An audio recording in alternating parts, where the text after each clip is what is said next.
අතර බිව්වොත් මොකද මේක කරන්න අයියේ? මේ සභාපති මහත්තයා. අත්දෙයනේ. මේ මොකද්ද වෙලා තියෙන්නේ? වැරදි තැනින් නේද කපලා තියෙන්නේ? කොට්ට ගාව තැනින් තමයි කපන්න ඕන. තේරෙන්නේ නැහැ. උදාහරණයක් පෙන්නු. පැතුම් මිස්සක. අතංගලකට පැතුම්. මිස්සක පැතුම් නිස්සංක මං කියන්නේ මේ වැව් බැම්ම. එතකොට මේ වැව් බැම්මේ ස්කන්ධිය පිටනේ වැටෙන්නේ මෙන්න මෙතනට. එතකොට සිරාමල්ලි ඔයා දැන් ඇවිල්ලා ජල ප්‍රවාහයක් වගේ ඇවිල්ලා කැරකි ඇවිල්ලා වදින්න මේ වැව් බැම්මේ. දැන් ජල ප්‍රවාහය මේ වැව් බැම්මේ මේ අහිංසක වැව් බැම්මේ වදින්න යන්නේ. හරි මං ඉන්න. මේ මොන ජල ප්‍රවාහයක්ද මේ ජල ප්‍රකට ගන්නේ? බලපන් ඒකේ හැටි. මේ මොකද්ද මේ?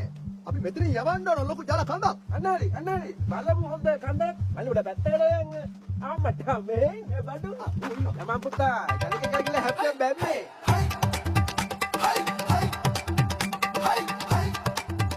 මම පුතා ජලක ගිහලා යවන්න.